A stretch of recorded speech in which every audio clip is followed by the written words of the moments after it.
I want to say this, getting to these NBA finals.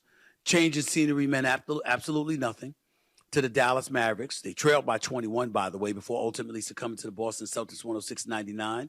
I already told you about the 3-0 lead the Boston Celtics have. They were led by Jason Tatum, who had his best game of the series with 31 points. Jaylen Brown only had 6 points in the first half, finished with 30. That's 24 points in the second half, 8 rebounds, 8 assists. The dunk of the night, driving down the middle of the lane and dunking on everybody.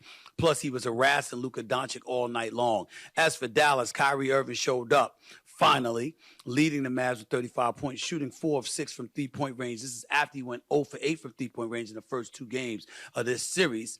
But he wasn't the biggest issue last night. The biggest issue was Luka Doncic, who fouled out with 27 points and continues to hurt his team on defense. I want y'all to take a look at what my colleague at ESPN, his senior NBA writer, Brian Windhorst, said last night about Luka's impact on this team. Check it out. I'm standing here in the Mavericks tunnel. Over there is the Celtics tunnel. That's where the winners are. If Luka's ever going to be a winner coming out of this tunnel here, he is going to have to use what's happened in this finals as a learning experience. His defensive performance is unacceptable. He is a hole on the court. The Celtics are attacking him. They are ahead in this series because they have attacked him defensively. And you've got a situation here where Luka is complaining about the officiating. They have begged him. They have talked with him. They have pleaded with him. He is costing his team because of how he treats the officials. He's a brilliant player.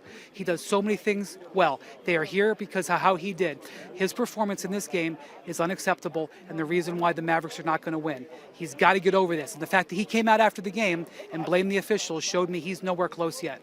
So maybe over the summer somebody will get to him because nobody with the Mavericks or anybody else in his life has. And that's where the Mavericks are at this point. They're never going to get to this tunnel with the trophy if he doesn't improve those aspects of his game. Amen. Amen. Wendy's absolutely right, but he wasn't the only one. A whole bunch of people had a lot to say about Luka Doncic's performance in Game 3. None were as acerbic, as hostile, as disgusted, however, as my man Kendrick Perkins. He showed up on a podcast with my man Richard Jefferson, had a bunch of stuff to say, but check this out.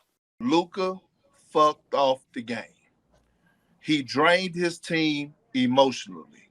Even Jay Kidd, it started from the tip, the complaining, every damn possession down, the falling on the floor, right? Not getting back in transition, not making a second effort. He didn't box out. One time he missed the box out on, I believe it was Drew Holiday. It was a timeout. He's yelling at his teammate. His teammate was nowhere involved in the damn play. Who are you mad at? Okay, the bullshit fouls. Yeah, that was not a charge. Why even put yourself in that position? He tapped out and he left his team hanging.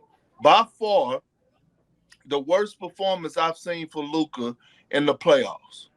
Listen, some people are going to debate whether or not Kendrick Perkins is telling the truth there now in terms of it being his worst performance. But damn it, who cares? The fact of the matter is, if it wasn't, it was in the ballpark.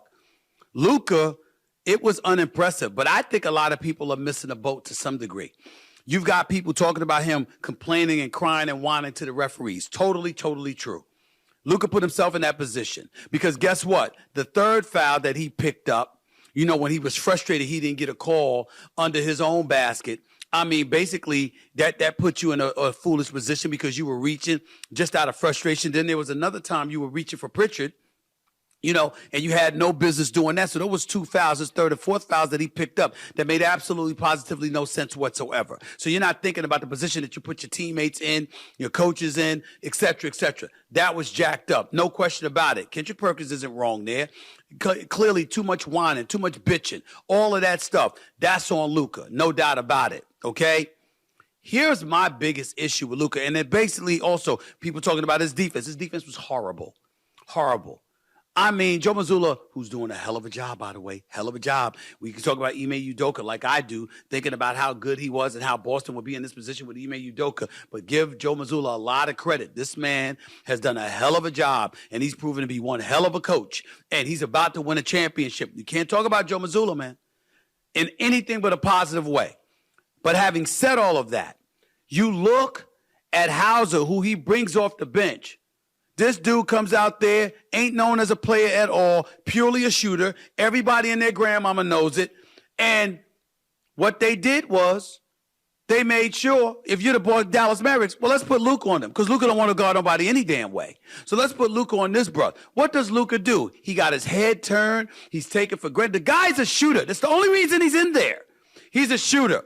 And Luka left him open twice to hit threes from the corner. So, yes, Luka's defense was horrid. His defensive effort was horrid. But even with what Kendrick Perkins said about him complaining to the officials and what Brian Windhorst said about him complaining to the officials, about him not playing defense, here to me is where the most egregious part occurred. Luka is struggling all night long. We know this. We see this. It's clear as day. He finishes the game shooting 11 to 27. That's 40%, y'all. We get that. Didn't you see Kyrie was in his bag? Didn't you see Kyrie was flowing? Why are you holding the ball? Why are you dribbling 10,000 times? I know that's what you do normally. I know you're a ball hog. I get that part. We understand that about Luka. But my point is that Kyrie Irving was somebody you believed in.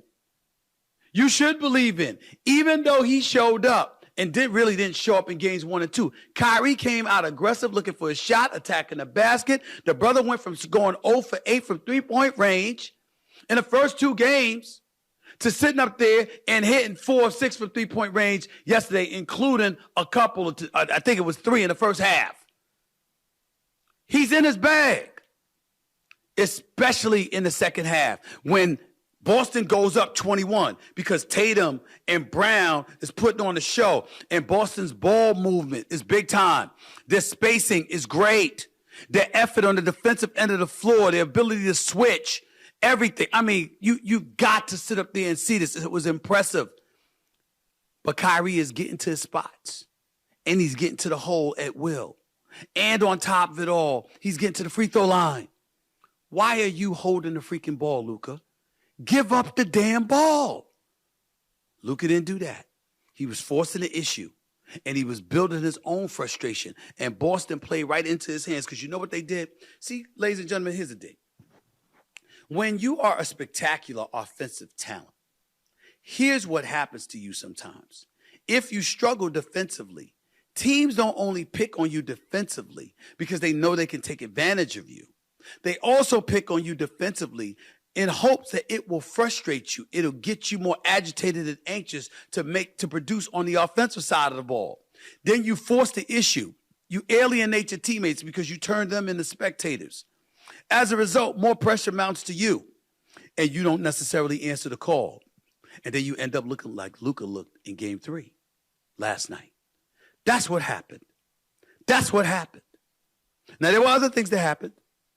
Tim Hardaway Jr., I'm so happy you're under contract for next year because I don't know if you'd be getting one after this performance.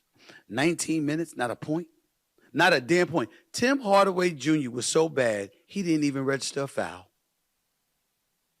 He had 3 rebounds, but every other category across the board in 19 minutes, with all of us clamoring for Jason Kidd to place some faith in him and play him, he gets out on the court and thanks people like myself and others by giving us a donut. No points whatsoever. No field goals made whatsoever. No assist whatsoever. It was an atrocious performance by Tim Hardaway, who, by the way, had to be inserted back into the game after Luka Doncic fouled out and couldn't score a basket. That's point number 1. Point number 2, Jason Kidd.